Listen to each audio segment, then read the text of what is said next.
Muy buenas. Desde La Palma Renovable os vamos a contar qué es la huella de carbono, ya que muchas personas nos han preguntado por redes de qué se trata. Básicamente, la huella de carbono es nuestra parte de responsabilidad que tenemos con el cambio climático. Técnicamente, ¿qué es la huella de carbono? Pues la huella de carbono es la cantidad de gases de efecto invernadero que emitimos a la atmósfera cada vez que realizamos alguna actividad, como puede ser desde encender el televisor de casa o ir en coche al trabajo. Los gases de efecto invernadero, como podemos ver, son varios. Tenemos desde el dióxido de carbono, el metano, el óxido nitroso, el hexafluoruro de azufre y los hidro y perfluorocarbonos. Sin embargo, cada uno de estos gases tiene un poder de calentamiento diferente. ¿Esto qué quiere decir? Que por cada tonelada de gas que emitimos a la atmósfera, unos gases calentarán más la atmósfera que otros. O mejor dicho, unos gases retendrán más la radiación infrarroja que otros. Así tenemos, por ejemplo, que el CO2 se considera como la unidad de referencia de poder de calentamiento.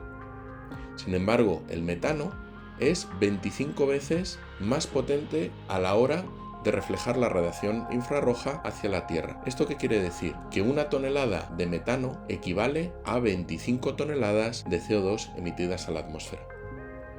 De forma similar ocurre con el óxido nitroso. Sin embargo, esta vez son 300 veces mayor poder de calentamiento que el CO2. Finalmente, tenemos los gases fluorados, que son los que se emplean tanto en refrigeración como en climatización de viviendas o de organizaciones. Y como vemos, su poder de calentamiento es extremadamente elevado. Y esto es muy importante tenerlo en cuenta a la hora de comprar, por ejemplo, una nevera para nuestra casa. No solo es necesario revisar si tiene un bajo consumo de electricidad, sino también revisar qué tipo de gas tiene en su interior para conseguir refrigerar nuestros alimentos. Si podemos conseguir un gas que tenga un menor poder de calentamiento, contribuiremos de forma positiva a mitigar el cambio climático.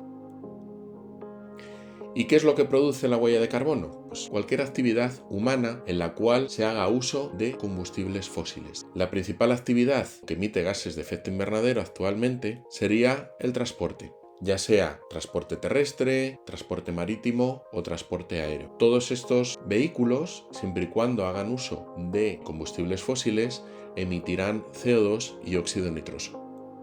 Lo mismo ocurre cuando producimos energía, ya sea en forma de electricidad o bien en forma de calor. Siempre y cuando se utilicen combustibles fósiles, estaremos emitiendo a la atmósfera dióxido de carbono y óxido nitroso.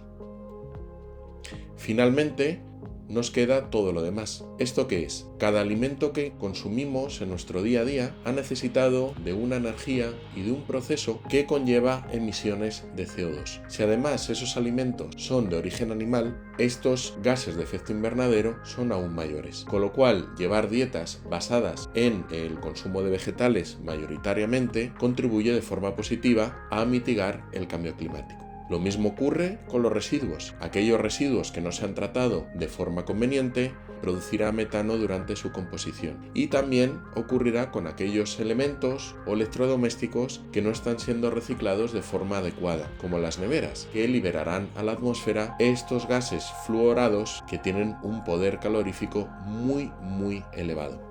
¿Y cómo se calcula la huella de carbono? Pues muy sencillo. Lo que tendremos que hacer será acudir a una de las muchas calculadoras de huella de carbono que encontramos en internet e ir rellenando los datos que nos van pidiendo. Sin embargo, todas ellas se basan en lo mismo, medir la actividad que estamos realizando. Así que si queréis, os explicamos de forma resumida cómo funcionan estas calculadoras.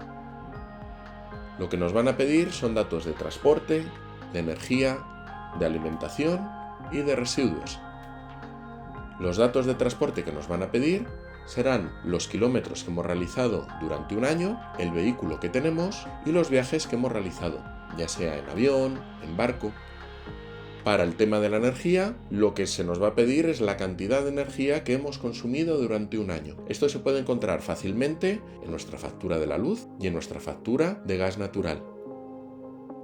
Con el tema de la alimentación quizás un poco más complejo, pero también se puede estimar, midiendo la cantidad de alimentos que consumimos durante un mes y multiplicarlo por 12. De esta manera sabremos cuántos kilos de alimentos hemos consumido y de qué tipo son, porque dependiendo del tipo se habrán producido más o menos gases de efecto invernadero en su producción.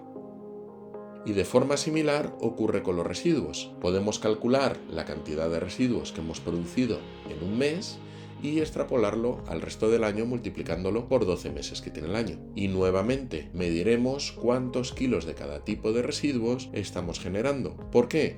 Pues porque algunos residuos son fácilmente reciclables, mientras que otros no lo son. Y aquellos que no son fácilmente reciclables, con total seguridad, emitirán mucho más gases de efecto invernadero a la atmósfera. Y finalmente, lo que hacemos es, con todas estas cantidades y utilizando los factores de conversión adecuados, calcularemos el resultado final de nuestra huella de carbono. Para hacernos una idea, en el año 2021, en España, la huella de carbono media per cápita asciende aproximadamente a 5 toneladas de CO2 equivalente.